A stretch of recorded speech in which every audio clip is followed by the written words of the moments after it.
महाकुंभ, अमृत स्नान की दिव्यता। संगमनगरी यानी कि उत्तर प्रदेश के प्रयागराज में जल्द ही महाकुंभ लगने वाला है। महाकुंभ की तैयारियां प्रयागराज में जोरों पर हैं। महाकुंभ 144 वर्ष बाद आता है। इस मेले की शुरुआत के लिए साधु संत और श्रद्धालु बेसब्री से करते हैं। महाकुंभ का अमृत स्नान सबसे पहले साधु संत करते हैं, इसके बाद श्रद्धालु आस्था की डुबकी लगाते हैं। धार्मिक मान्यता है कि महाकुंभ में स्नान करने सभी पापों से छुटकारा मिल जाता है और सभी दुख और दर्द से छुटकारा मिल जाता है। अगर आप भी प्रयागराज महाकुंभ में स्नान करने का प्लान बना रहे हैं तो आपको पता होना चाहिए शाही स्नान और इसके शुभ मुहूर्त। महाकुंभ का दूसरा शाही स्नान मौनी अमावस्या के दिन किया जाएगा। पंचांग के अनुसार माघ माह के कृष्ण पक्ष की अमावस्या तिथि की शुरुआत 28 जनवरी को शाम 07:35 से शुरू हो रही है और तिथि का समापन 29 जनवरी को शाम 06:05 पर होगी। उदया तिथि के अनुसार 29 जनवरी को मौनी अमावस्या मनाई जाएगी। भारत की पवित्र भूमि, जहां संस्कृति, अध्यात्म और आस्था का संगम होता है, वहां महाकुंभ का आयोजन एक अद्वितीय और दिव्य उत्सव है। ये केवल एक मेला नहीं, बल्कि मानवता की आध्यात्मिक यात्रा का प्रतीक है। और इस महायात्रा में अमृत स्नान का अपना विशेष महत्व है। महाकुंभ का आयोजन हर 12 वर्षों में 4 पवित्र स्थलों पर होता है: हरिद्वार, प्रयागराज, उज्जैन और नासिक।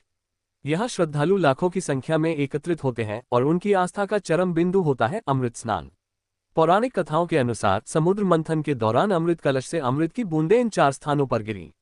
इन्हीं पवित्र स्थानों पर अमृत स्नान का आयोजन होता है, जिससे आत्मा का शुद्धिकरण और मुक्ति का मार्ग प्रशस्त होता है। अमृत स्नान केवल एक धार्मिक अनुष्ठान नहीं है, बल्कि यह आत्मा और शरीर को शुद्ध करने का अवसर है। मान्यता है कि इस स्नान से पापों का नाश होता है और जीवन में सकारात्मक ऊर्जा का संचार होता है। धार्मिक विद्वान कहते हैं कि ग्रहों की विशेष स्थिति और इन पवित्र नदियों का स्पर्श व्यक्ति के कर्मों को शुद्ध करता है। महाकुंभ के दौरान किया गया अमृत स्नान जीवन में सुख, शांति और समृद्धि का द्वार खोलता है। हर उम्र के लोग हर कोने से यहाँ आते हैं। यह आस्था और विश्वास का पर्व है। महाकुंभ के दौरान हर कोई खुद को प्रकृति, धर्म और अध्यात्म से जोड़ने का प्रयास करता है। महाकुंभ का अमृत स्नान केवल एक स्नान नहीं, बल्कि आत्मा का उत्सव है। ये पवित्रता, एकता और मानवता का प्रतीक है।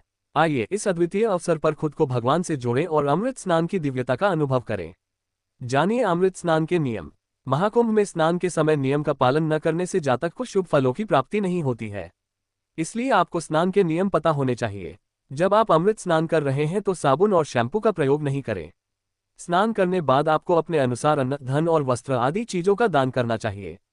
इस दौरान दीपदान करना भी जरूरी होता है। ये काफी फलदायक